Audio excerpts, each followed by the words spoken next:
অল্প সময়ে সহজ এবং মজার রেসিপি তৈরি করতে চান, তাদের জন্য আমি চেষ্টা করি বিভিন্ন ধরনের সহজ সহজ রেসিপি তৈরি করার জন্য। আজ সেরকমই খুবই সহজ এবং ভীষণ মজার একটি রেসিপি তৈরি করে দেখাবো। আশা করছি আপনাদেরও খুবই ভালো লাগবে। পুডিংটা তৈরি করার জন্য প্রথমে এখানে আমি 3 পিস পাউরুটি নিয়েছি, আর এই পাউরুটির সাইডের যে ব্রাউন অংশটা আছে সেটাকে কেটে নিব। সাইডের ব্রাউন অংশটাকে কেটে নেওয়ার পর এগুলোকে আমি একটা ব্লেন্ডারের জারে ছোট ছোট করে ছিঁড়ে নিয়ে নিচ্ছি। ছোট করে ছিঁড়ে নিলে এটাকে ব্লেন্ড করে নিয়ে ইজি হবে। 3 পিস পাউরুটি একইভাবে ছিঁড়ে নিয়েছি। এখন এর সাথে দিয়ে দিচ্ছি হাফ কাপ তরল দুধ। দুধটা আগে থেকে জাল করা ছিল, এখন রুম টেম্পারেচারে আছে। এখন এটাকে খুব ভালোভাবে ব্লেন্ড করে নিব যাতে এটা একদমই স্মুথ হয়ে যায়। তবে আপনারা যদি এভাবে ব্লেন্ড করে নিতে না চান সেক্ষেত্রে চাইলে কিন্তু পাউরুটিগুলোকে দুধ দিয়ে কিছুক্ষণ ভিজিয়ে রাখতে পারেন, তারপরে হাত দিয়ে একটু চটকে নিলেও চলবে। আমি এটাকে ব্লেন্ড করে নিয়েছি, একদম স্মুথ একটা পেস্টের মতো তৈরি হয়ে গিয়েছে। এখন এটাকে একটা প্যানে ঢেলে নিচ্ছি। সম্পূর্ণ মিশ্রণটাকে প্যানে ঢেলে নেওয়ার পর এখন এর সাথে দিয়ে দিচ্ছি 2 কাপ তরল দুধ।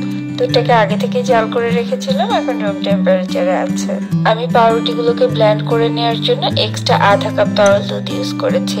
তবে আপনারা যদি ইউজ করতে না চান সেক্ষেত্রে এই 2 কাপ থেকেও কিন্তু আপনারা সেখানে অ্যাড করে নিতে পারেন। এর সাথে দিয়ে দিয়েছি চিনি। আমি 1/3 কাপ থেকে একটুখানি কম ইউজ করেছি। মিষ্টিটা আপনারা আপনাদের টেস্ট মতো কমিয়ে বাড়িয়ে ইউজ করতে পারবেন। এর সাথে দিয়ে দিচ্ছি 3 টেবিল চামচ কাস্টার্ড পাউডার। কাস্টার্ড পাউডার দিলে দুধটা যেমন খুব দ্রুত ঘন হয়ে যাবে আর এটাতে খুব সুন্দর একটা ফ্লেভারও আনবে।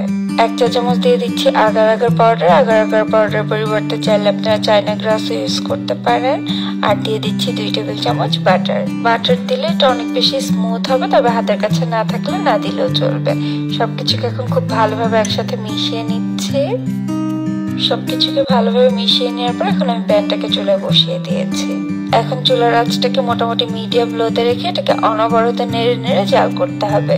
যেহেতু কাস্টার্ড পাউডার ইউজ করেছি খুব দ্রুত কিন্তু এটা ঘন হয়ে আসবে আর নিচেও লেগে যেতে পারে, সেই জন্য এটাকে অনবরত নেড়ে নেড়ে জাল করে নিচ্ছি।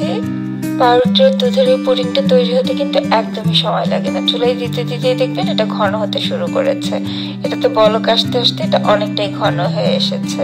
আমি এটাকে 4 থেকে 5 মিনিটের মতো জাল করে নিয়েছি। দেখে নিশ্চয়ই বুঝতে পারছেন এই মিশ্রণটা কিন্তু এখন একদম ঘন হয়ে এসেছে। আমি একটু দেখিয়ে দিচ্ছি, আমার এই পুডিং এর মিশ্রণটা কিন্তু তৈরি হয়ে গিয়েছে। এটাকে এর থেকে বেশি আর ঘন করার প্রয়োজন নেই। এখন এটাকে আমি চুলা থেকে নামিয়ে নিচ্ছি। আর পুডিংটা যে পাত্রে সেট করব সেই পাত্রের সাথে সাথে ঢেলে নিতে হবে। আমি এখানে একটা কাচের বোল নিয়ে নিয়েছি। আপনারা আপনাদের পছন্দ মতো যে কোনো পাত্রে কিন্তু পুডিংটা সেট করে নিতে পারেন। সম্পূর্ণ মিশ্রণটাকে ঢেলে নিয়েছি, উপরটা একটি স্প্যাচুলার সাহায্যে সমান করে নিচ্ছি। দুধের পাউরুটির এই পুডিংটা খেতে কিন্তু খুবই মজার হয়, আর যেহেতু খুবই অল্প সময় তৈরি করা যায় রেসিপিটি অবশ্যই একবার হলেও ট্রাই করতে পারেন। আর আমার আজকের রেসিপিটি যদি কোথাও আপনাদের একটুখানি ভালো লেগে থাকে প্লিজ আমার চ্যানেলটি সাবস্ক্রাইব করে রাখবেন এবং পাশে থেকে বেল বাটনটি অন করে রাখতে পারেন। তাহলে আমি নতুন ভিডিও আপলোড করার সাথে সাথে আপনাদের কাছে নোটিফিকেশন চলে যাবে। পুডিং এর উপরটি স্প্যাচুলার সাহায্যে সমান করে নেওয়ার পরে আমি এটাকে মোটামুটি ঠান্ডা করে নিয়েছি।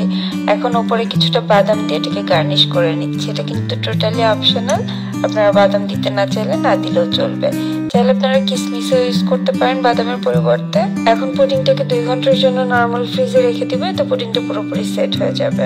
ফ্রিজে না রাখলেও কিন্তু পুডিংটা পুরোপুরি সেট হয়ে যাবে, তবে ঠান্ডা ঠান্ডা সার্ভ করলে এটা খেতে অনেক বেশি ভালো লাগে। 2 ঘন্টা পরে আমি পুডিংটাকে ফ্রিজ থেকে বের করে নিয়ে এসেছি। এখন এটাকে সার্ভ করব। পুডিংটা দেখতে যেমন অনেক বেশি সুন্দর, খেতে অনেক বেশি মজার এবং ক্রিমি। ইফতার স্পেশাল সহজ এবং মজার ডেজার্ট রেসিপিগুলো যদি কোথাও আপনাদের একটুখানিও ভালো লেগে থাকে আমার চ্যানেলটি সাবস্ক্রাইব করে রাখতে ভুলবেন না। সবাইকে